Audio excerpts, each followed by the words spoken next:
नमस्कार विद्यार्थियों, मोहरी देवी तापड़िया कन्या महाविद्यालय जसवंतगढ़ के यूट्यूब चैनल पर मैं प्रवक्ता मृत्युंजय गीची आपका स्वागत करता हूं, अभिनंदन करता हूं।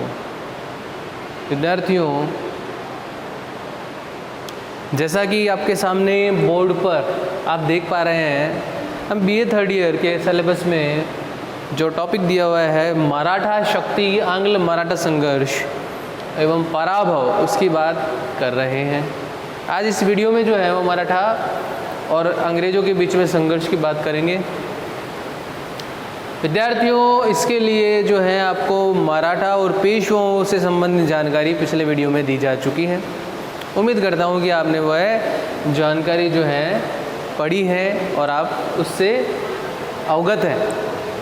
विद्यार्थियों, आपके जब आंग्ल मराठा संघर्ष की बात करते हैं तो इनमें सबसे पहले तो ये कि रीज़न क्या है, क्यों इन मराठा और अंग्रेज़ों के बीच में संघर्ष हुआ है, पहली बात।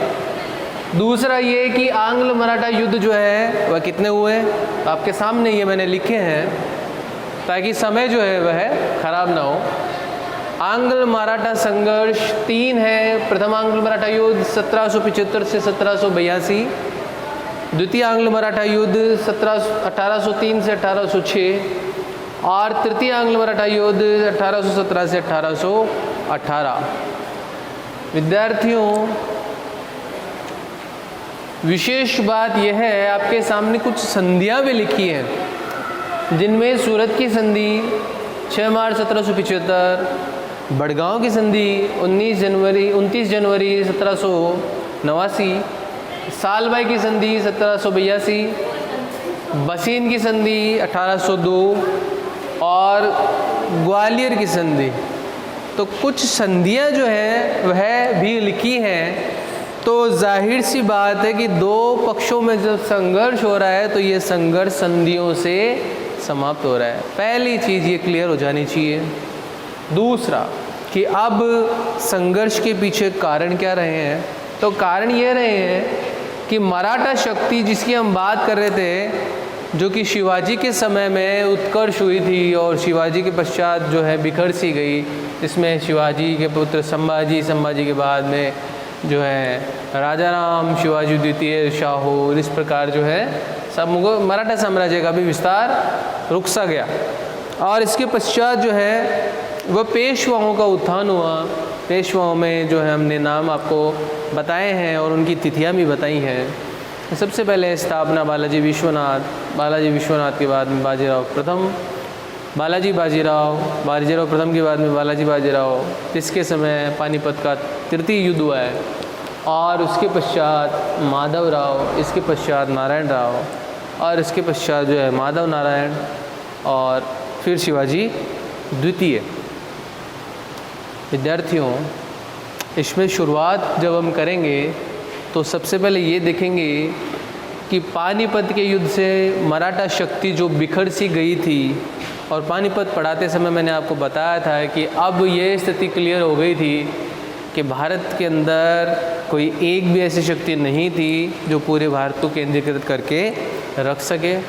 इसके अलावा जो है दक्षिण भारत की 3 शक्तियाँ, जिनमें मराठा और निज़ाम और मैसूर जो है, ऐसे जो साम्राज्य थे, जो साम्राज्य अगर जो है एकत्रित होकर, इकट्ठा होकर और अंग्रेज़ों का विरोध करते तो निश्चित रूप में ही अंग्रेज़ जो है उनको यहाँ से जाना पड़ता और भारत का स्वरूप कुछ और होता। लेकिन इन तीनों ही शक्तियों के द्वारा एक दूसरे से संघर्ष किए जाने के कारण और साथ ही जो है अंग्रेज़ों के साथ में कुछ जो है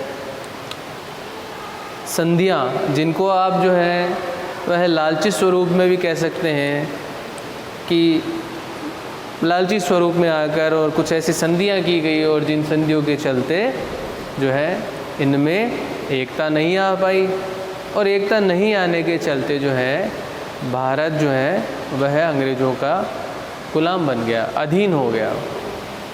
तो विद्यार्थियों, सबसे पहले ये कि मराठों की शक्ति तो निर्मूल नष्ट नहीं हुई थी, लेकिन पानीपत का एक युद्ध निर्णायक युद्ध था जिसमें मराठाओं की जो है मुकुटमणि खो सी गई। पेशवा माधवराव प्रथम ने मराठों को पुनः उत्साहित करने का प्रयास किया, पेशवा माधवराव को, और उसने पानीपत की पराजय की जो है कालिमा को मिटाने का प्रयास भी किया। तो आप अगर जब आंग्ल मराठा संघर्ष पढ़ रहे हैं तो इसके अंदर पेशवाओं के जो क्रम है वह पुराने नोट्स में आपके पास में उपलब्ध हैं, वह लिखकर सामने रखेंगे तो ज़्यादा जो है क्लियर या अच्छे से समझ में आएगा।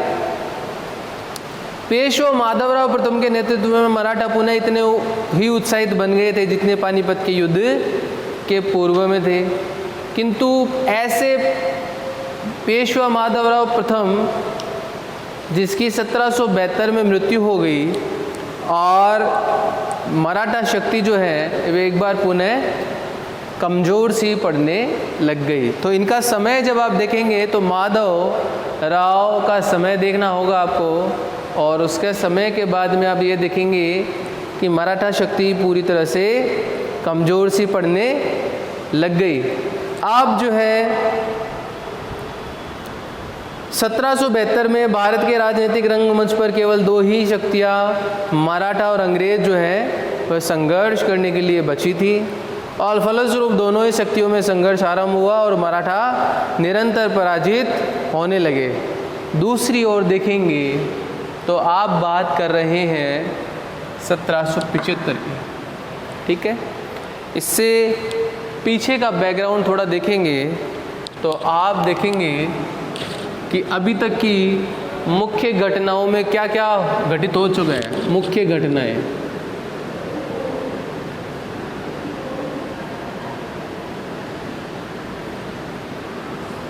मुख्य घटनाओं में देखेंगे तो पहली घटना है मुगल साम्राज्य का पतन होने लग गया है।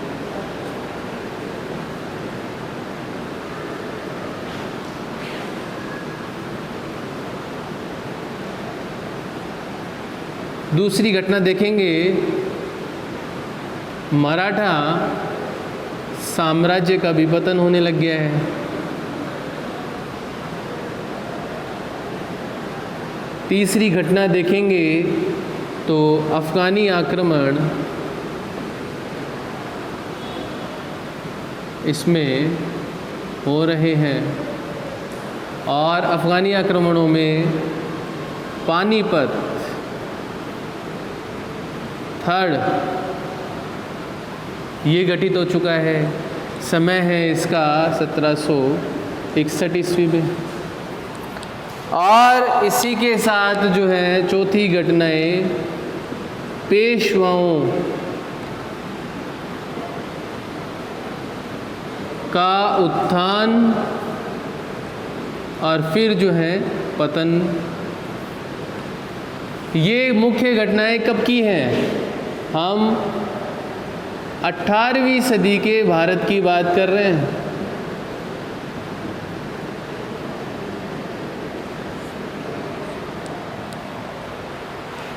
तो ये मुख्य घटनाएं जो है वह आपको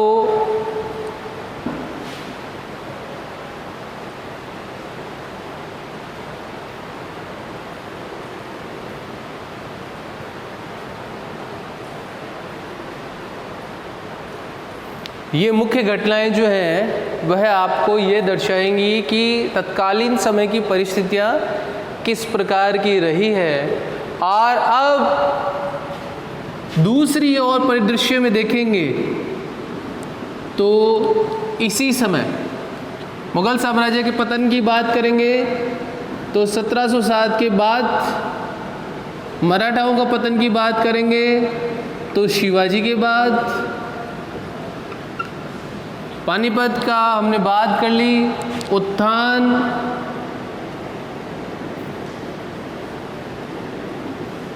बाजीराव फर्स्ट से और पतन माधवराव से, ठीक है। दूसरी घटनाओं की अगर बात करते हैं तो इन्हीं घटनाओं में एक घटना जो है वो प्लासी का युद्ध भी हुआ है 1757 और दूसरी घटना बक्सर का युद्ध जो कि 1764 ईस्वी का है। ये घटनाएं जो है वह दर्शाएंगी कि बंगाल में ब्रिटिश ईस्ट इंडिया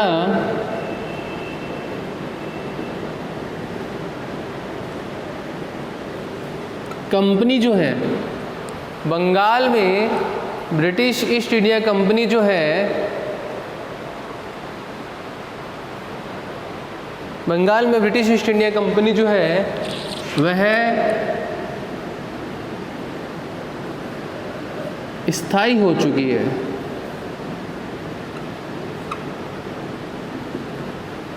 ठीक है, स्थायी हो चुकी है और इस स्थायी होने के चलते पहले इस कंपनी में जो है अत्यधिक लाभ हो रहा था, अब इस कंपनी में अचानक से जो है हानि होने की संभावना जब देखी गई ब्रिटेन के द्वारा, तो ब्रिटेन ने 1774 ईस्वी में एक रेगुलेटिंग एक्ट पास करके ब्रिटिश ईस्ट इंडिया कंपनी को जो है रेगुलेट करना चाहा।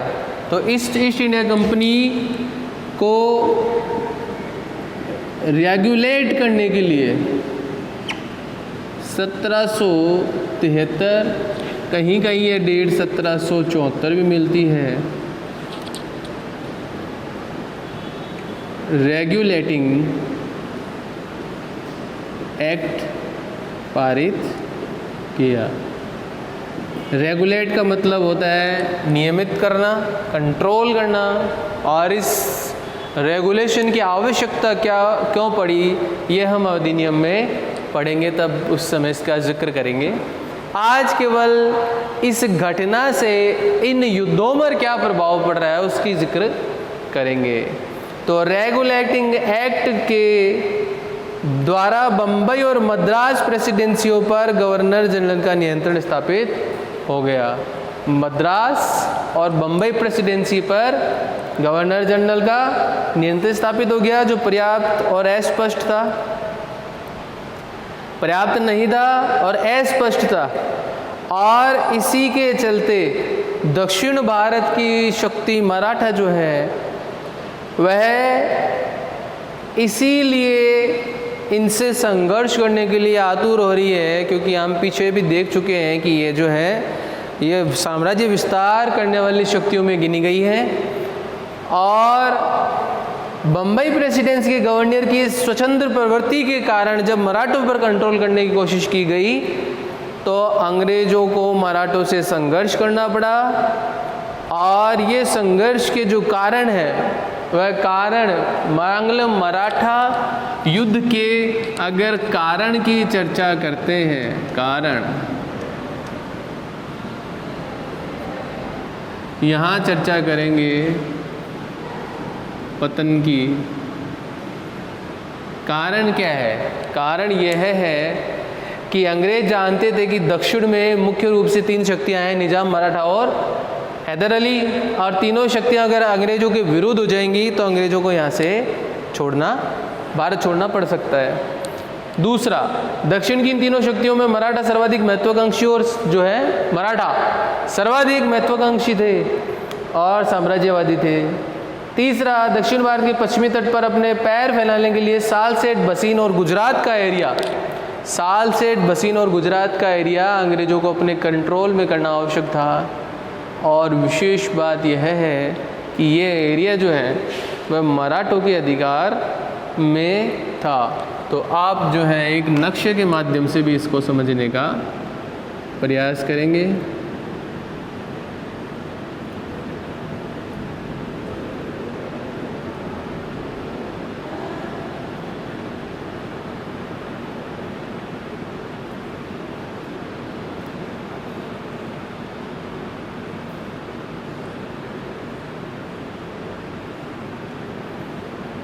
ठीक है।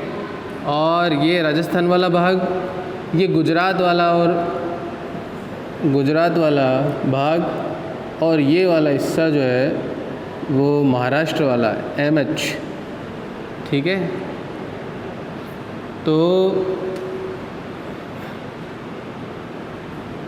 इन हिस्सों पर जो है वो अंग्रेज अधिकार, सालसेट, बसीन, इन हिस्सों पर जो है वो अंग्रेज अधिकार करना चाहते थे, और इसीलिए जो है वो मराठों के साथ में इनका संघर्ष लाजमी हुआ। दूसरे परिदृश्य में देखेंगे तो आपके सामने लिखा है सूरत की संधि। ये क्या है? 1758 में अंग्रेजों और मराठों के बीच में एक समझौता हुआ था, जिसके अनुसार अंग्रेजों ने मराठों से 10 गांव प्राप्त किए थे। 1758 में अंग्रेजों के और मराठों के बीच में समझौता हुआ था, और अंग्रेजों ने मराठों से 10 गांव प्राप्त किए थे और व्यापारिक सुविधा भी प्राप्त की। इधर 1772 में पेशवा माधवराव की मृत्यु हो गई। ये पेशवाओं का क्रम मैं लिख देता हूँ, वरना आपके जो है यह दिक्कत पैदा करेगा, ठीक है। यहाँ क्रम पेशवाओं का लिख देता हूँ।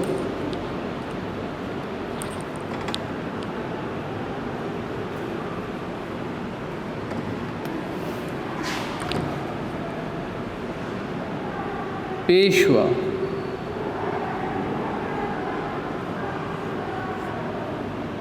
बालाजी विश्वनाथ,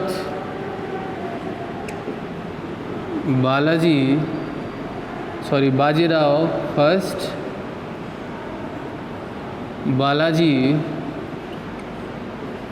बाजीराव,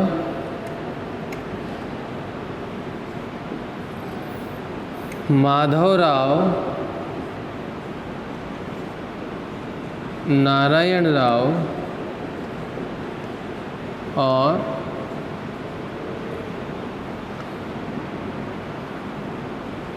माधवराव, नारायण,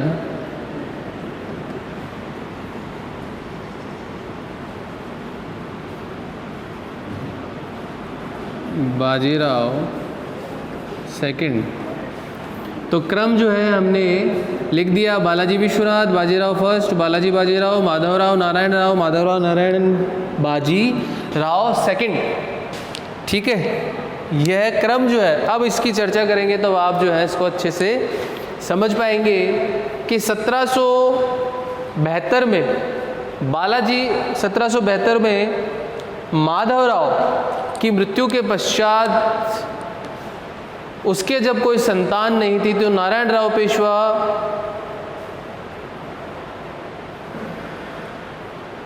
जो है वह की मनसब पर वह बैठा। यहाँ पर चाचा जो राघोबा है, इस माधवराव का चाचा,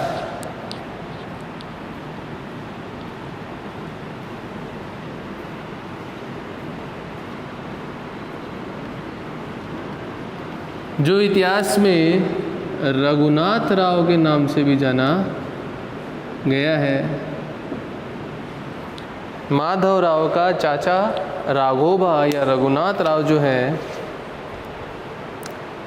स्वयं पेशवा बनना चाहता था, और राघोबा ने अपनी पत्नी आनंदीबाई के सहयोग से 1773 में नारायण राव की हत्या भी करवा दी और स्वयं को पेशवा घोषित कर दिया। तो आप अगर हिस्ट्री को सही से समझने का प्रयास करेंगे तो आप यहीं आपको क्लियर हो जाएगा कि बम्बई काउंसिल जो है वह राघोबा के साथ में संधि करके और राघोबा को पेशवा घोषित कर रही है। और समस्या यह है कि मराठा की ओर से राघोबा जो है उसे पेशवा स्वीकार नहीं किया गया है। इसके चलते जो है मराठों से अंग्रेज़ों का संघर्ष हो रहा है। ये राघोबा कौन है? ये रघुनाथ राव के नाम से भी इनको जाना गया है, जो माधवराव के चाचा हैं। माधवराव जो है उनके संतान नहीं होने के चलते जो है चाचा राघोबा स्वयं पेशवा बनना चाहते थे। इस समय दो नाम और फेमस है, एक नाना फडणवीस और एक महाजी सिंधिया।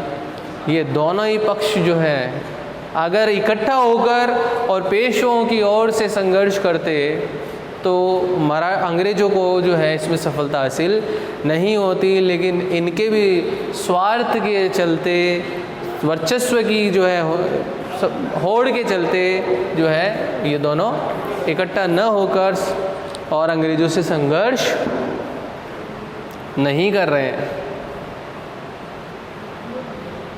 तो आंग्ल मराठा संघर्ष के पीछे सबसे जो है मुख्य घटना यह है कि राघोबा के द्वारा स्वयं को पेशवा घोषित कर दिया गया, जबकि मराठाओं की ओर से जो सबसे प्रसिद्ध व्यक्तियों में गिने गए हैं नाना फडणवीस, जो वैसे बालाजी जनार्दन के नाम से भी जाने गए हैं, और इनकी जो एक सभा या संसद है जिसे 12 भाई संसद भी कहते थे, उन्होंने ये निर्णय किया था कि शासन प्रबंध जो है वह अपने हाथ में लेंगे। और नारायण राव की जो मृत्यु हुई, तो नारायण राव की जो पत्नी गंगाबाई थी वह गर्भवती थी, जिसने एक बच्चे को जन्म दिया। इसे माधवराव द्वितीय भी कहा गया।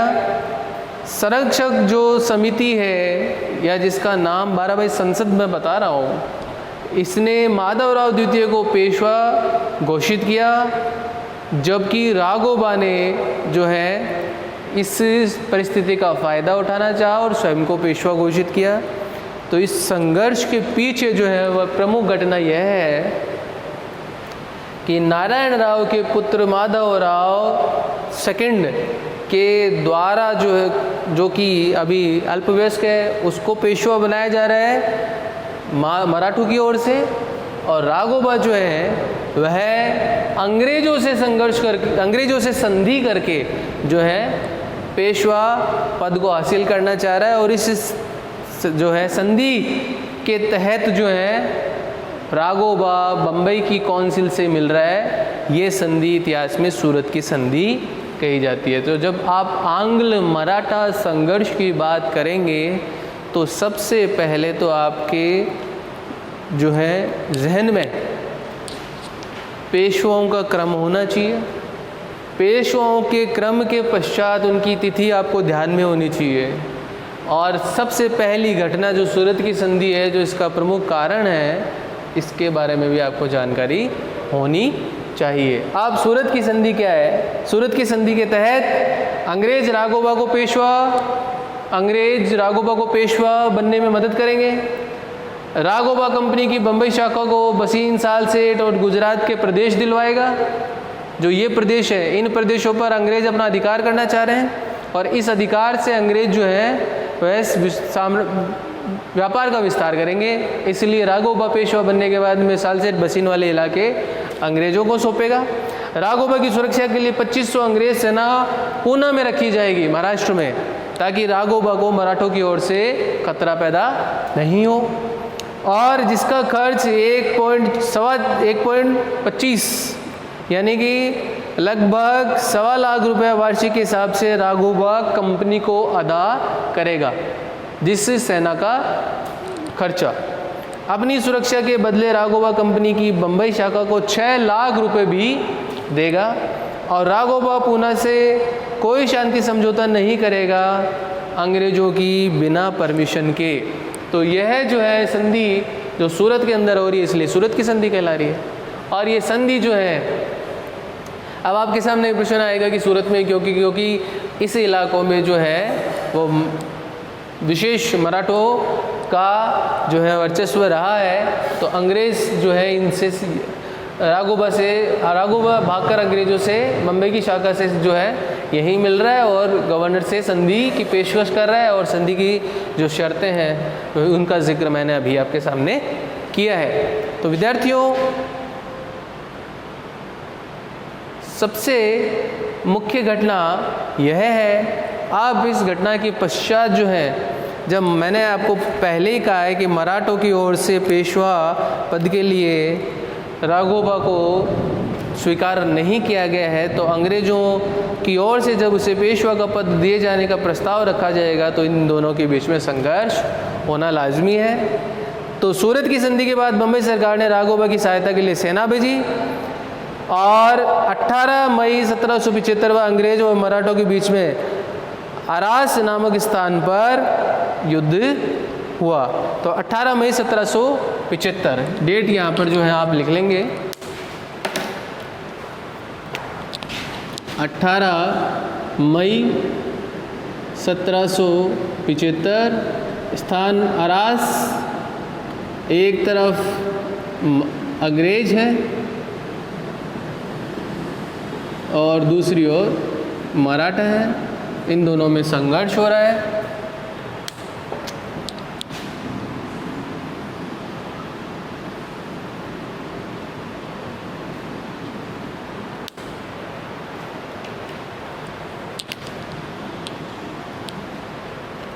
ये संघर्ष जो है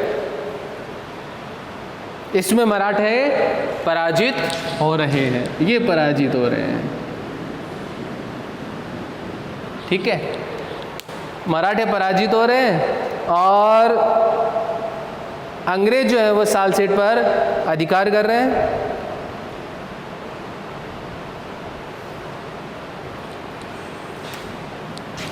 अंग्रेजों का सालसेट पर अधिकार हो रहा है। अब जो है दोनों पक्षों में जब युद्ध बंद नहीं हो रहा है तो युद्ध बंद जो है मराठों की ओर से जो है संधि की पेशकश की जा रही है, और संधि की जब पेशकश की जा रही है तो दोनों पक्षों के बीच में 1 मार्च 1776 को पुरंदर की संधि हो रही है।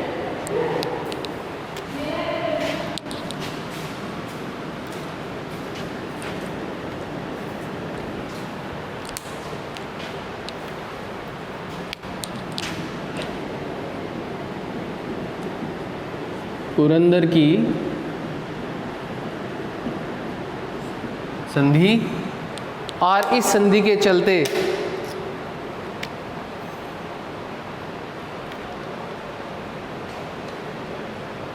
शर्तें क्या तय की गई है कि अंग्रेजों ने, इसका डेट्स जो है उसकी डेट आप 1 मार्च 1776 लिख सकते हैं। 1 मार्च 1776 मुख्य संधियों में ये गिनी जाती है। संधि की शर्तें क्या है? अंग्रेज राघोबा के लिए जो रकम खर्च कर रहे हैं मराठा अंग्रेजों को 12 लाख रुपए देंगे, क्योंकि मराठे पराजित हुए। तो अब जो अंग्रेज जो है राघोबा के लिए जो रकम खर्च कर रहे हैं इस संधि के तहत, ये रकम मराठे अंग्रेजों को देंगे। दूसरा, सूरत की संधि को रद्द कर दिया जाएगा,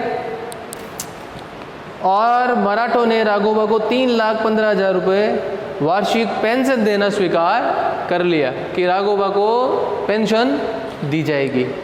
और तीसरी शर्त यह रखी कि राघोबा अब कोई सेना नहीं रखेगा, और चौथी, युद्ध में अंग्रेजों ने जो क्षेत्र प्राप्त किए हैं वह क्षेत्र अंग्रेजों के पास में ही रहेंगे।